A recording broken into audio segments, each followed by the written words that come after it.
Hello दोस्तों, welcome to market analyser. और आपका स्वागत करता हूँ मैं अपने चैनल पे।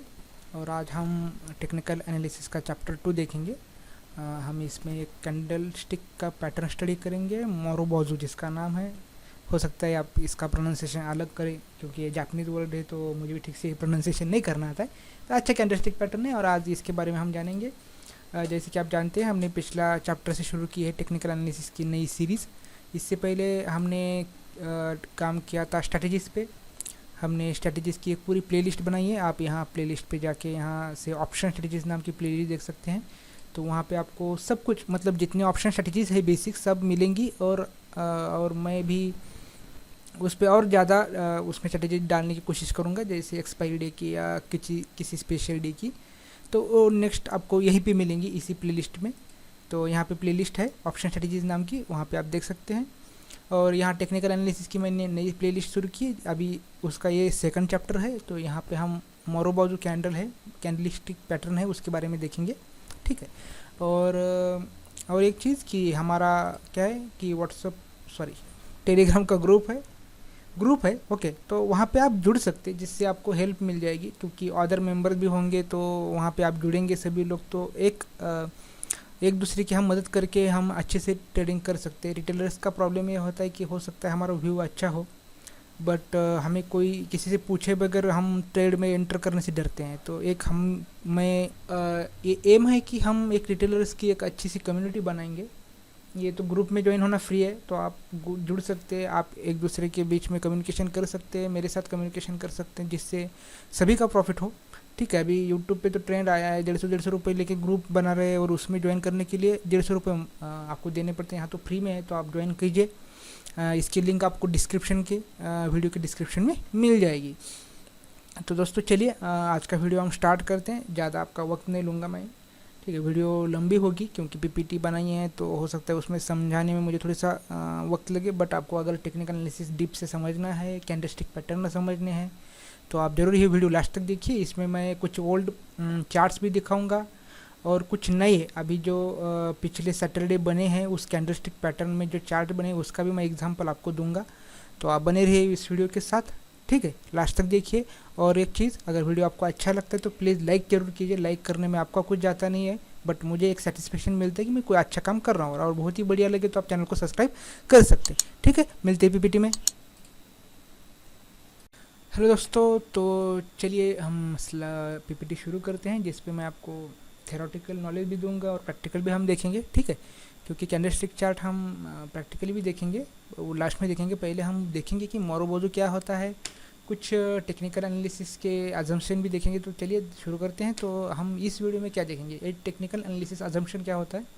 अजम्पशन माने कि वर्क कैसे करता है, हम टेक्निकल एनालिसिस को कैसे डिफाइन कर सकते हैं। ओके, कि बहुत लोगों को लगता है समझ में नहीं आता कि टेक्निकल एनालिसिस क्या है, फंडामेंटल एनालिसिस क्या है। तो पिछली वीडियो में मैंने वो पूरा बता दिया है, फिर भी कुछ रह गया है तो इस वीडियो में मैं कवर कर दूंगा। दूसरा पॉइंट देखेंगे कि हम कैंडलस्टिक पैटर्न्स के टाइप्स देखेंगे। ठीक है, कि उससे हम क्या एक्सपेक्ट कर सकते हैं उन टाइप्स से, और कैसे वो बिहेव करते हैं।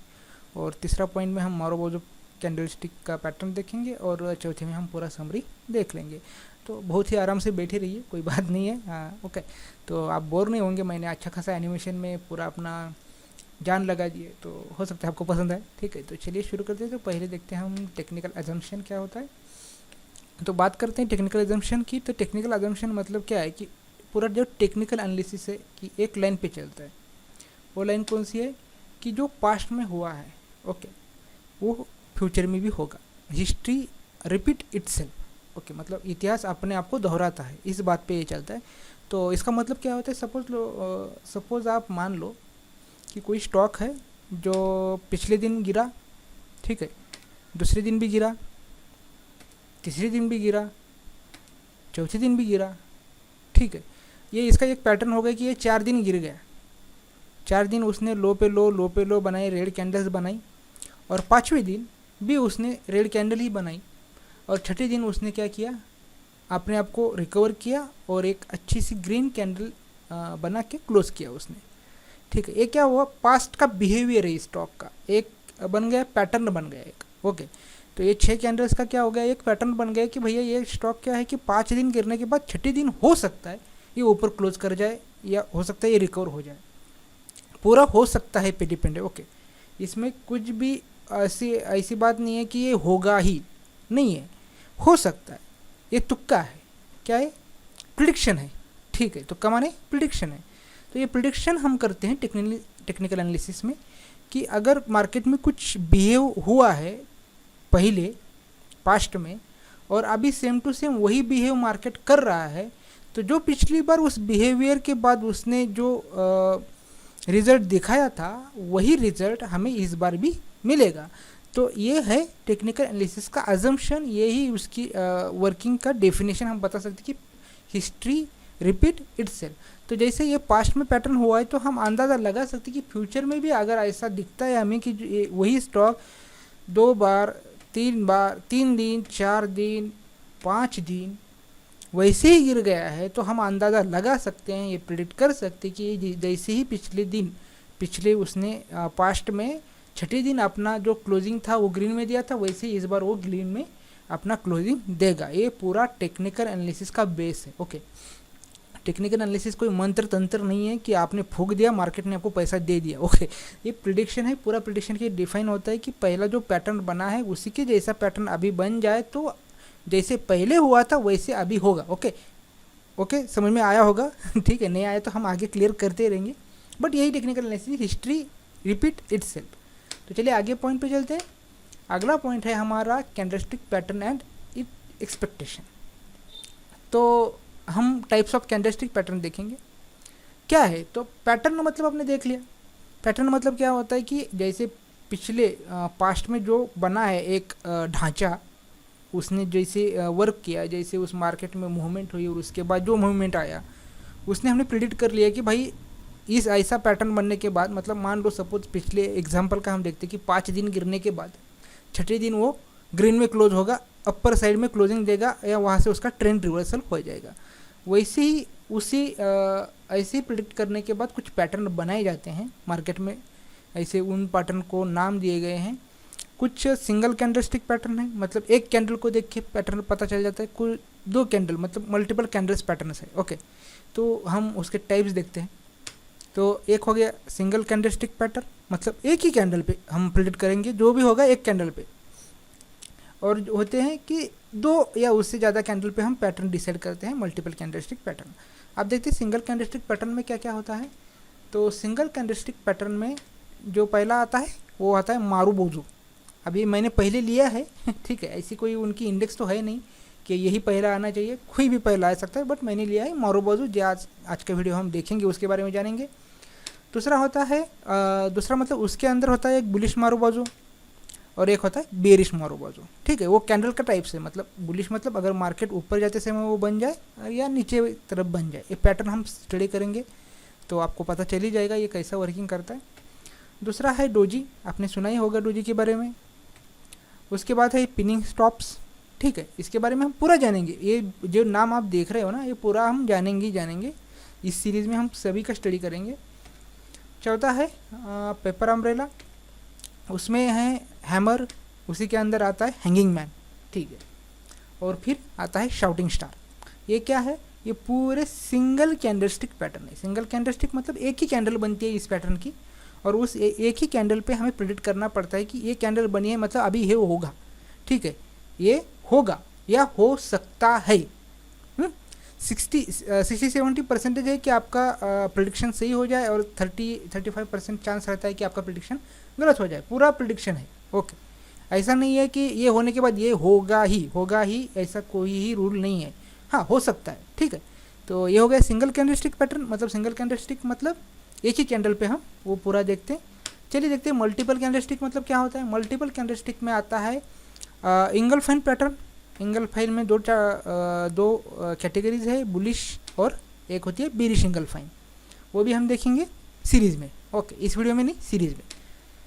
और दूसरा होता है पियर्सिंग पैटर्न। तीसरा होता है डार्क क्लाउड कवर। चौथा है हरामी। अभी नाम जापानीज़ है। ठीक है, इंडिया में किसी को हरामी कहेंगे तो वो जूता निकालेगा। ठीक है, तो ये जापानीज़ नाम है, तो जापानीज़ में ही रहने दीजिए, इसे इंडिया में मत घुसाइए।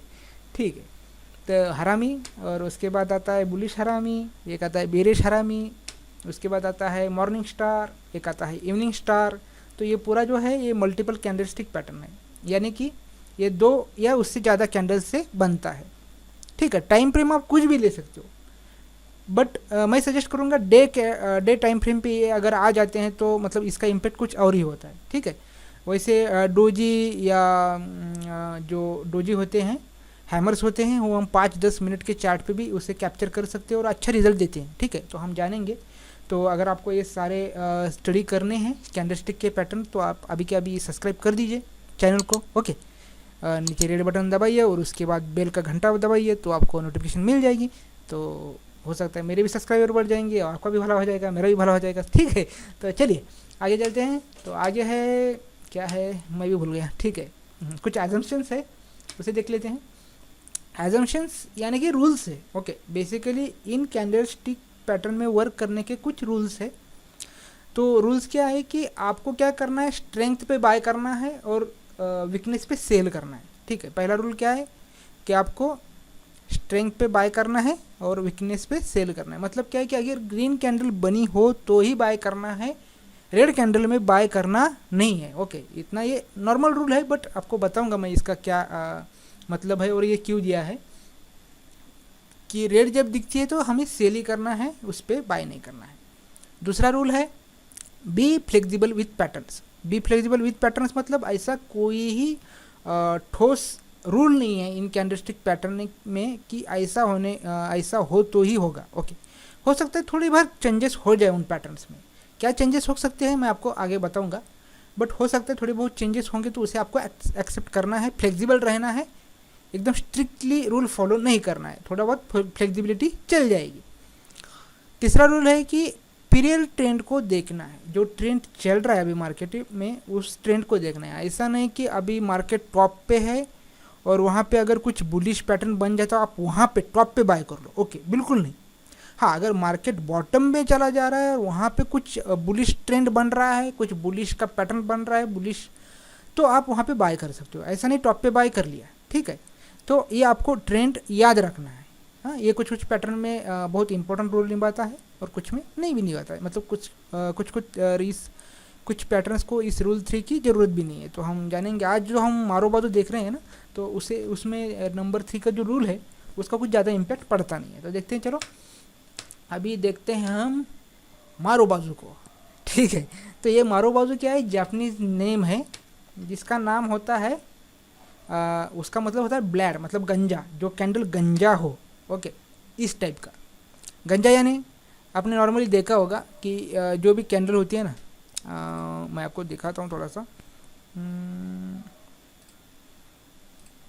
उस कैंडल को ऐसे टिक होता है ऊपर शैडो, और नीचे की तरफ भी शैडो होती है। ठीक है, और ऊपर की तरफ और थोड़ा बड़ा शैडो हो सकता है, नीचे की तरफ और बड़ा शैडो होता है। तो ये वो कैंडलस्टिक पैटर्न नहीं हो सकता। ओके, अगर ऐसा इतना बड़ा लंबा टेल इसने बनाया है, ऊपर सिर पे शेंडी बनाई है, तो ये क्या है, मारो बाजू नहीं है। मारो बाजू कैसा होना चाहिए, मारो बाजू गंजा होना चाहिए। मारो बाजू गंजा होना चाहिए मतलब क्या है इसका मीनिंग इतना है कि मार्केट में बायर्स इतने चाहिए कि उन्होंने हाई पे उस स्टॉक को क्लोज किया हो। ओके, ऐसी कैंडल का क्या मतलब होता है, ऐसी कैंडल का एक ही मतलब होता है कि भाई इतने बायर्स हैं, क्या है, बायर्स है कि मार्केट जहाँ पे ओपन हुआ वहीं पे उसका लो बन गया। ठीक है, वो फिर ओपन होने के बाद नीचे नहीं आया, और जहाँ उसका हाई बना, ओके, जहाँ उसका क्या हुआ, हाई बना, वहीं पे मार्केट ने क्लोजिंग दे दी, मतलब वहीं पे स्टॉक क्लोज हो गया। मतलब इसका मीनिंग क्या होता है कि मार्केट में इस स्टॉक में इंटरेस्ट बढ़ रहा है, बायर्स में इस स्टॉक का क्या हुआ, इंटरेस्ट बढ़ गया है, और हो सकता है ये स्टॉक ऊपर चला जाए। अब ये रेड कैंडल नीचे जाने वाली है। ओके, तो आप इस ब्लू वाली को देखो या ग्रीन वाली को देखो, तो जब हम बुलिश मारो बाजू का देखते हैं तो मार्केट जहाँ पे ओपन हुआ है वही उसका लो होना चाहिए, उस स्टॉक का या उस इंडेक्स का, और उसके बाद सीधा उसका क्लोजिंग जो होना चाहिए वो हाई पे होना चाहिए। कहाँ पे होना चाहिए, हाई पे होना चाहिए। तो इसका ये मीनिंग होता है कि मार्केट में क्या हुआ है, बायर्स का इंटरेस्ट बढ़ गया है, और बायर्स का इंटरेस्ट इतना बढ़ा है कि बायर्स जो प्राइस मिले उस प्राइस को, उस स्टॉक को, उस इंस्ट्रूमेंट को खरीदने के लिए तैयार है, बेकरार है। ओके, तो ये है उसका मीनिंग। तो ये है मारू बाजू कैंडल। मारू बाजू in the sense blade, in the sense गंजा, जिसके सिर पर एक भी बाल ना हो। ओके, ऐसे कैंडल में बार देखे होंगे आपने, तो ऐसा एक भी बार उस कैंडल पे ना हो, ना नीचे पैर हो उस कैंडल के। तो ये है मारू बाजू। तो चलिए देखते हैं, हम मारू बाजू को स्टडी करते हैं। और अब जो है बुलिश मारू बाजू जो होती है, हम उसे देखते हैं, क्योंकि हमने टाइप्स देखे हैं 2 कि बुलिश मारू बाजू और बेरिश मारू बाजू। तो ये एक चार्ट है एसीसी का। तो एसीसी का जो चार्ट है, तो यहाँ पे आप देख सकते हैं, यहाँ स्क्वायर में जो कैंडल है ये मारू बाजू कैंडल है। कौन सी है? मारू बाजू कैंडल है। और यहाँ आप देख सकते हैं कि जहाँ पे वो ओपन हुआ वहाँ थोड़ा सा नीचे ये आ गया है, इसका थोड़ा सा पैर निकला हुआ है भाई। इसीलिए नंबर 2 का रूल्स मैंने दिया है कि थोड़ा सा फ्लेक्सिबल रहना है हमें इन पैटर्न्स में। ऐसा नहीं है कि भाई छोटा सा एक टेल निकला हुआ है, पैर निकला हुआ है, मतलब वो पैटर्न फॉल्स है, बिल्कुल नहीं। वो अगर क्लोजिंग हाई के मतलब हाई के करीब वो क्लोज देता है, भले थोड़ा सा गैप हो सकता है कि जो स्टॉक का हाई है वो 270 रुपये है और उसने क्लोज दिया है 269 रुपये में, 1 रुपये का डिफरेंस रह गया, 1 पॉइंट का डिफरेंस रहेगा, तो वो फिर भी मारू बाजू ही है। ओके, तो इतना निगलिजिबल, हमें इतना स्ट्रिक्ट नहीं रहना है कि भाई उसका वो गंजा ही होना चाहिए। डेफिनेटली हो सकता है थोड़ा सा ऊपर एक 0.70-30% का उसका डिफरेंस आ जाए। तो इसलिए रूल 2 है कि हमें फ्लेक्सिबल रहना है। तो आप देख सकते हैं यहाँ पे ये मारू बाजू कैंडल बनी है, स्टॉक नीचे की तरफ था और एकदम से मारू बाजू बन गई और उसके बाद उसका ट्रेंड पूरा चेंज हो गया। ओके, यहाँ से ये पूरा ट्रेंड क्या हो गया, इसका चेंज हो गया। तो ये हो गई मारू बाजू कैंडल। अभी हम इसे खरीदेंगे कहाँ? ठीक है, अभी हमें ट्रेड लेना है, तो कहाँ लेना है? ठीक है, तो चलिए आगे चलते हैं। तो उस ट्रेड लेने में 2 टाइप्स के ट्रेडर है, टाइप्स ऑफ ट्रेडर। ओके, कौन सा है? एक ट्रेडर है जो रिस्क ले सकता है, जिसके पास पैसा है, रिस्क की ट्रेडर है, उसे रिस्क लेने में कोई भी घबराहट नहीं होती है, उसे डर नहीं लगता है। दूसरा होता है कंजर्वेटिव ट्रेडर, मेरे जैसा, या जो देख रहे हो सकता है आप भी कंजर्वेटिव ट्रेडर हो। कंजर्वेटिव ट्रेडर यानी मतलब जो कि वो थोड़ा सा रिस्क ज़्यादा नहीं लेना चाहता है। वो चाहता है कि भाई ये मारो बाजू बनी है, बट अगले डे पर भी अगर बुलिश ही रहता है मार्केट, मतलब वो इंस्ट्रूमेंट बुलिश ही रहता है, तब मैं ट्रेड में एंटर करूँगा, वरना नहीं करूँगा। तो वो क्या करता है कंजर्वेटिव ट्रेडर, अगले दिन लेता है क्या पोजीशन, और रिस्क ट्रेडर क्या करता है इसी दिन, मान लो 3:20 हमारा मार्केट है, सुबह 9:15 से दोपहर 3:30 तक चलता है। हमने 3:20 को ट्रेंड आइडेंटिफाई किया है कि भाई ये जो शेयर्स है, मान लो कि ये ऊपर हाई जो बना है इसका, मान लो इसका 320 का हाई बना है, और ये अभी जो चल रहा है शेयर वो है 319 पे, मतलब उसके हाई के 1 पॉइंट नीचे चल रहा है। मतलब ये क्या है कि हाई पे क्लोज देने का इसका इरादा लगता है। और जो इसका ओपन था 300 रुपीज़, और इसका लो भी क्या था 300 रुपीज़, मतलब ओपन लो इक्वल थे। जहाँ पे ओपन हुआ उसके नीचे वो प्राइस गया नहीं, जहाँ से स्टॉक शुरू हुआ वहाँ से वो बढ़ना ही शुरू हुआ, वो नीचे उसने लो दिया ही नहीं। और ये 320 तक उसने हाई मारा है और अभी 390 पे मारा है। टाइम चल रहा है 320, मतलब मार्केट क्लोज होने को 10 मिनट कम है। और जो रिस्की ट्रेडर है वहाँ ये 320 पे पोजीशन ले लेगा। क्या कर लेगा, उसमें अपनी पोजीशन ले लेगा कि ये मारू बाजू है, अब डेफिनेटली ऊपर ही जाएगा ट्रेड कल। ठीक है, ये कौन सी टेक्निक है, किसकी टेक्निक है? ये रिस्क टेकन ट्रेडर की टेक्निक है कि उसी दिन जिस दिन ये मारू बाजू कैंडल बन गया है मार्केट में, उसी दिन उसने पोजीशन ले ली लास्ट के कुछ मिनटों में। ठीक है, ये हो गया मारू बाजू ट्रेडर। और दूसरा होता है कंजर्वेटिव ट्रेडर, जो क्या करेगा कि भैया अभी ये मारू बाजू की कैंडल बन गई है, ये कैंडल ने कुछ दूसरा ही दिख रहा है, बट ठीक है, आप मारू बाजू की कैंडल देख लो, समझ लो। और अभी ये हो गया, यहाँ पे ये मार्केट क्लोज हो गया, वो क्या करेगा, भैया आज के दिन नहीं लूँगा, मैं ट्रेड नहीं लूँगा, बिल्कुल नहीं लूँगा। कल जब मार्केट बुलिश दिखाई देगा, ग्रीन कैंडल ही बनेगी ऊपर की तरफ, तब मैं इस स्टॉक में एंटर करूँगा, मतलब तब मुझे पता चलेगा कि अभी ये कंटिन्यू हो रहा है। तो अभी इन दोनों की खास बात मैं आपको बताऊंगा कौन अच्छा है कौन बुरा है। ठीक है, हम देखते हैं, चलो अगले स्लाइड पे। तो आप देख सकते हैं यहाँ पे एसीसी में ही एक मारू बाजू बनी, यहाँ पे, यहाँ ये आपको ब्लैक सर्कल दिख रहा है, वहाँ पे एक मारू बाजू बनी है। तो रिस्की ट्रेडर ने क्या किया होगा कि 320 पे पोजीशन बना ली, यहाँ पे कहीं पे, यहाँ पे उसने 320 के आसपास पोजीशन बना ली। बट दूसरे दिन क्या हुआ, मार्केट गिर गया। ठीक है, क्या हुआ, मार्केट गिर गया, उसका लॉस हो गया। जिसने पहले दिन पोजीशन बनाई थी उसका क्या हुआ, लॉस हो गया, क्योंकि भाई यहाँ पे मार्केट गिर गया है। क्या हुआ है, गिर गया है। तो अभी हम इसका एंट्री कहाँ लेनी है, एक बार मैं बता देता हूँ आपको। तो एंट्री हमें कहाँ लेनी है मारू बाजू में, तो मारू बाजू में एंट्री उसके हाई के आसपास लेनी है। मतलब आपको क्लोजिंग के पास ही मिलेगा वो स्टॉक। ओके, क्लोजिंग के समय हाई के पास, और हाई के पास एंट्री लेने के बाद हमारा स्टॉप लॉस क्या होगा, इस मारू बाजू का लो, या हम कह सकते हैं ओपन, जहाँ पे उस कैंडल का ओपन हुआ वहाँ पे हमारा क्या होगा, एसएल होगा, स्टॉप लॉस होगा। और जहाँ पे उसका क्लोज हुआ वहाँ उसी के आसपास हमारा क्या होगा, एंट्री होगा। ठीक है, समझ गए, एंट्री कहाँ लेनी है, स्टॉप लॉस कहाँ है। एक कैंडल है, ज़्यादा रूल नहीं है बड़ा सा, उसका कैंडल का क्लोज हमारा स्टॉप लॉस होगा, और उसका उस कैंडल का लो हमारा स्टॉप लॉस होगा, और उस कैंडल का क्लोज हमारा एंट्री प्राइस होगा। तो ठीक है, तो जो यहाँ पे एंट्री ले लिया पहले 320 के आसपास, तो उसका तो एसएल हिट हो गया वहाँ पे। दूसरे दिन ही क्या हो गया, यहाँ पे आप देख सकते हो एसएल हिट हो गया, क्योंकि दूसरे कैंडल ने उसका लो तोड़ दिया है। बट जो कंजर्वेटिव ट्रेडर है जिसने उस दिन यहाँ ट्रेड नहीं लिया है वो बच गया। दूसरे दिन उसने देखा मार्केट नीचे गैप डाउन खुल गया है, भैया बच गया मैं तो।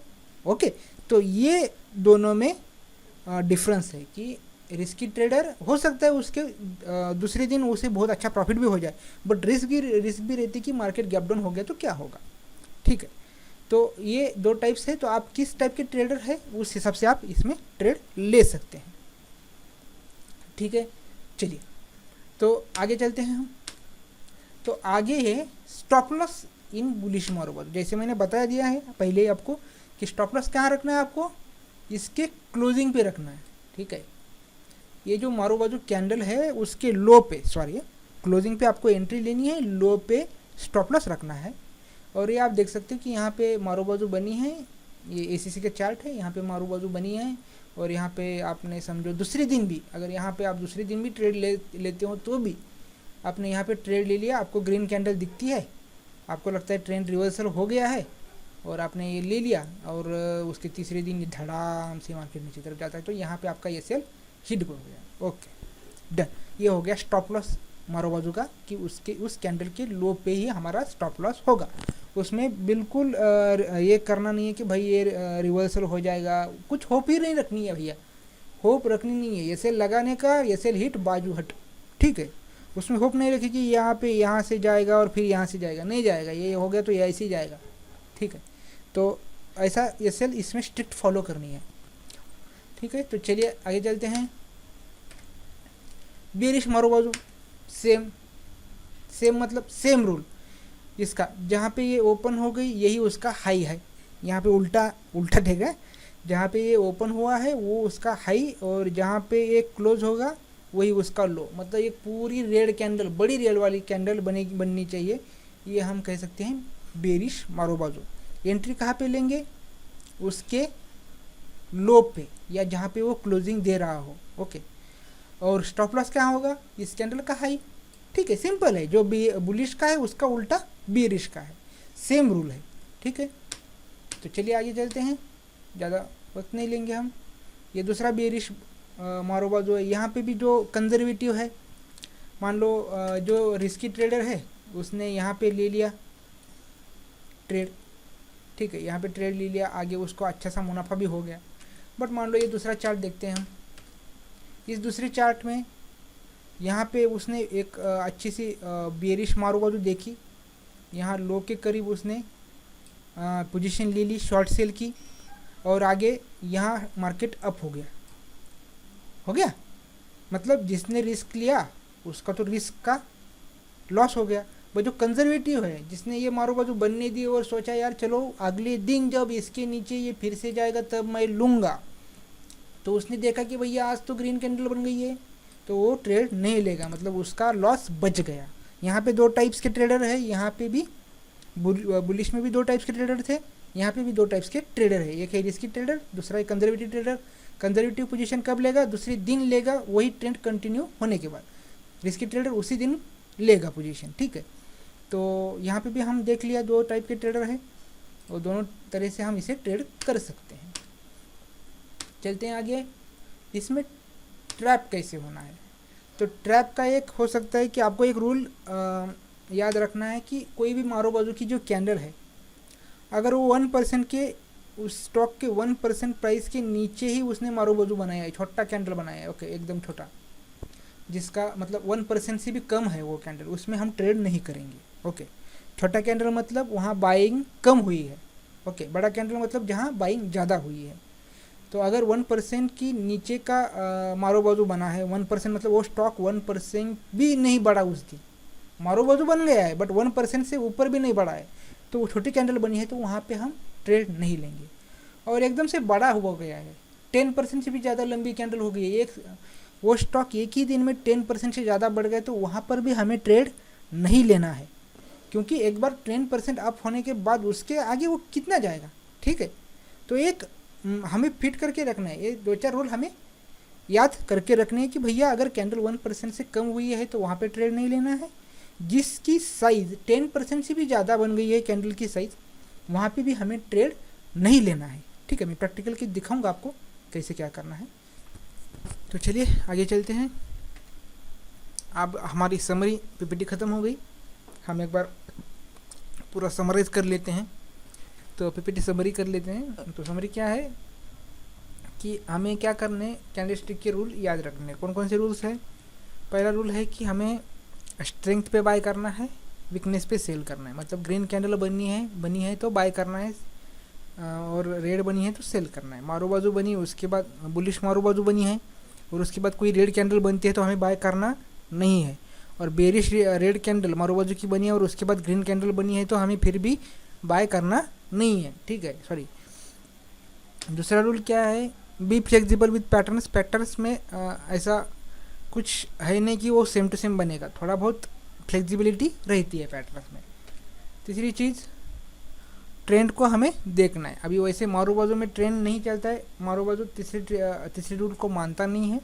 वहाँ ट्रेंड कौन सा भी हो, मारो बाजू बनी है तो मारो बाजू का हम ट्रेड ले सकते हैं। तीसरी, मारो बाजू is the only pattern which volatile rule number 3। मतलब जो ये रूल नंबर 3 है ये वॉलेटाइल करता है, मतलब इसको मानता नहीं है। कौन सा पैटर्न? मारो बाजू का। मतलब अगर ऊपर के साइड भी कोई बुलिश मारो बाजू बनती है तो हम ट्रेड ले सकते हैं, भले वो टॉप पे ही क्यों ना हो, ऐसा ये रूल कहता है। बट मैं आपको सजेस्ट करूँगा जब भी बॉटम ही हो मार्केट में और मारो बाजू बने तभी आप ट्रेड ले, उसका आपका जो सक्सेस रेशियो है ज़्यादा रहेगा, ठीक है। चलिए आगे बढ़ते हैं। अब बुलिश मारो बाजू इंडिकेट बुलिशनेस, और बुलिश मारो बाजू में क्या है, बुलिशनेस इंडिकेट होती है, तो उसे हमें क्या करना है? By around the closing price. हमें क्लोज प्राइस जहाँ पे है उसके अराउंड हमें बाय करना है और उसके लो पे स्टॉप लॉस रखना है। कहाँ पे? Keep the low of the marubozu as a stop loss. Stop loss हमें कैंडल के लो पे रखना है, ठीक है। चलो चौथा पॉइंट है हमारा, बेरिश मारो बाजू जो है वो बेरिशनेस दिखाती है, तो उससे हमें क्या करना है? सेल करना है। कहाँ पे? क्लोजिंग के प्राइस के आसपास, और उसका स्टॉप लॉस रहेगा हाई के आसपास, ओके। उस कैंडल का जो हाई है उसके हाई के पास हमारा स्टॉप लॉस रहेगा। मैं फिर से एक बार दोहरा देता हूँ कि जो बेरिश मारो बाजू रहेगी, अगर बेरिश मारो बाजू के पास अगर ग्रीन कैंडल बन जाती है मार्केट में तो वो पैटर्न फॉल्स हो गया है, ठीक है। और अगर बुलिश मारो बाजू है और बुलिश के बाद बेरिश बन जाती है कैंडल तो वो भी फॉल्स पैटर्न ही रहेगा, ठीक है। तो वहाँ पे हमें देखना है कि ग्रीन बन रही है क्या रेड बन रही है, ठीक है। चलो आगे पॉइंट क्या है? An aggressive trader can place the trade on the same day as the pattern form. जिस दिन पैटर्न बन जाता है उसी दिन aggressive trader, risk taken trader ले सकते हैं। Risk averse trader can place the trade on the next day after ensuring that the obvious rule number 1, that is buy strength and sell weakness. Okay, अगर market जो conservative trader है दूसरे दिन trade ले, जहाँ पे अगर आपको बुलिश मारूबाजू बनी है पिछले दिन पे और उसके अगले दिन पे भी ट्रेंड जो है वो कायम रहता है, मतलब आपको ग्रीन कैंडल ही दिखने को मिलती है, तो आप ट्रेड ले सकते हैं। अगर बुलिश मारूबाजू बनी है और उसके दूसरे दिन अगर गैप डाउन हो जाता है तो कंजर्वेटिव ट्रेडर बच सकता है ट्रेड लेने से। पैटर्न क्या हो गया, फॉल्स हो गया। ठीक है,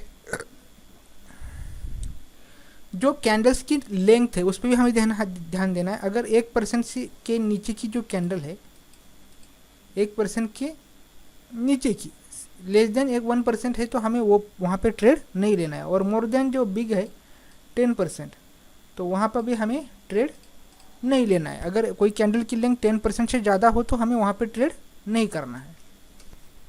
तो चलिए दोस्तों, अभी हम कुछ रियल चार्ट देखते हैं जहाँ पे कल मारूबाजू बनी है 2 चार्ट्स में। तो कल मतलब अभी आज मैं रिकॉर्डिंग डेट है मेरा 13 जून, कल यानी 11 जून को 11 जून को ये मारूबाजू बनी है 2 स्टॉक्स में। तो हम वो देखेंगे। आप कब ये वीडियो देखेंगे मुझे पता नहीं, बट रिकॉर्डिंग डेट है 13 जून और मारूबाजू ये स्टॉक में बनी है उसकी डेट है 11 जून। ओके, तो चलिए देखते हैं वो कौन से स्टॉक है।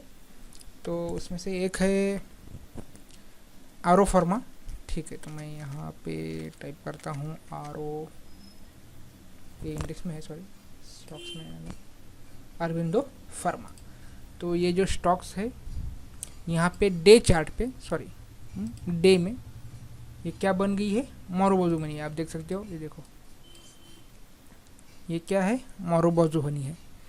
तो आप कहेंगे यार इसकी तो ऊपर टेल है नीचे भी टेल है, तो मैं इसीलिए बोला था कि थोड़ा सा फ्लेक्सिबिलिटी रहनी चाहिए। तो यही दिखाने के लिए मैं आपको यहाँ पे आया हूँ कि यहाँ पे जो है हम फ्लेक्सिबिलिटी देख रहे हैं। देखो, तो ये छोटा सा जो है ना गैप, तो इसको हम इग्नोर कर सकते हैं, बट ये क्या है, मारूबाजू की कैटेगरी में आता है क्योंकि ये पूरा दिन बुलिश था और इसने बहुत ही बढ़िया क्लोजिंग दिया है। तो ये कितना % बढ़ा है हम देखते हैं अभी इसे प्राइस रेंज की। तो ये देखो यहाँ से यहाँ तक, तो ये 5% की कैंडल है। ओके, मतलब ये हमारे कैटेगरी में बैठती है। हमें कहाँ पे नहीं ट्रेड करना है, जो कैंडल 1% से भी कम हो और 10% से ज़्यादा हो वहाँ पे हमें ट्रेड नहीं करना, बट ये हमारी कैटेगरी में बैठता है क्योंकि ये 5% तक ही बढ़ा है और यहाँ पे ये मारूबाजू बनी है। तो हम ट्रेड कहाँ पे लेंगे, तो ट्रेड हम यहाँ पे ले सकते हैं। मतलब आप यहाँ पर क्लोज है 1009 रुपीज़, तो हो सकता है अगर ये इसने 1016 का हाई तोड़ दिया तो उस 1016 पे हम ट्रेड एग्जीक्यूट कर सकते हैं। हमारा स्टॉप लॉस कितना रहेगा, 960 रुपीज़। ठीक है, मतलब पूरा 40 रुपीज़ का स्टॉप लॉस है, बट ये इसका ये रूल है। ओके, लेना हो लो, मत लो, मैं इसमें ट्रेड नहीं करने वाला और आपको भी मैं सजेस्ट नहीं करता हूँ कि इस पर ट्रेड करें। मैं एजुकेशनल पर्पज़ के लिए आपको दिखा रहा हूँ। ओके, मेरी कोई ये बाई या सेल की सलाह नहीं है, उसमें आपने मैं डिस्क्लेमर डाल दूंगा लास्ट को। ठीक है, दूसरा स्टॉक है हमारा सेल। सेल में भी मारूबाजू बनी है। ये देखिए, ये मारूबाजू ही है। ठीक है, तो इसका भी हम निकालते हैं कि ये कितना बड़ा है। तो ये देखो, यहाँ से इसने यहाँ तक ये पूरा बड़ा है 5%, ये भी 5% ही बड़ा है। ठीक है, तो ये भी मारूबाजू की कैटेगरी में आता है। तो सेल में और अरविंदो फार्मा में, इन दोनों स्टॉकों में क्या बनी है, मारूबाजू बन गई है। तो इन ऐसे स्टॉक्स को कैसे शॉर्ट लिस्टेड करना ये भी मैं किसी वीडियो में बता दूंगा। अभी ये वीडियो बहुत ही लंबा हो गया है, तो सारे कैंडलस्टिक पैटर्न होने के बाद मैं आपको बता दूंगा कि इन कैंडलस्टिक पैटर्न्स के चार्ट को भी, स्टॉक्स को भी कैसे ढूंढना है। बहुत ही आसान है, 2 मिनट में ऐसे स्टॉक्स चार्ट लिस्ट होके आ जाएंगे। अगर किसी को पता हो तो बहुत ही बढ़िया, नहीं पता है तो मैं बता दूंगा। ओके, आप कमेंट कर दीजिए नीचे, तो मैं उसके लिए स्पेशल वीडियो बना दूंगा। तो मुझे लगता है बहुत हो गया इस वीडियो में, बहुत टाइम हो गया है। तो फिलहाल इस वीडियो में इतना ही। लास्ट तक देखने के लिए बहुत बहुत शुक्रिया। और अगर आपको वीडियो अच्छा लगा हो, मेरे कंटेंट आपको अच्छे लगते हो, आने वाली वीडियो भी आप देखना चाहते हो, इंटरेस्टेड हो, तो please like, share and subscribe कर दीजिए। मुझे आपसे और कुछ नहीं चाहिए। ओके, ठीक है, थैंक यू। हेलो दोस्तों, इस वीडियो का एक डिस्क्लेमर भी है जो कि अभी आपके स्क्रीन पे दिखाई दे रहा होगा। ये वीडियो मैंने सिर्फ इन्फॉर्मेशन एंड एजुकेशन पर्पज़ के लिए बनाया है। यहाँ पे मैंने जिन भी स्टॉक की चर्चा की है, मेरी बिल्कुल कोई सलाह नहीं है कि आप इसमें कोई बाय सेल या होल्ड की पोजीशन बनाएं। शेयर मार्केट में किसी भी निवेश से पहले अपने फाइनेंशियल प्लानर या इन्वेस्टमेंट एडवाइज़र की सलाह ज़रूर ले लें।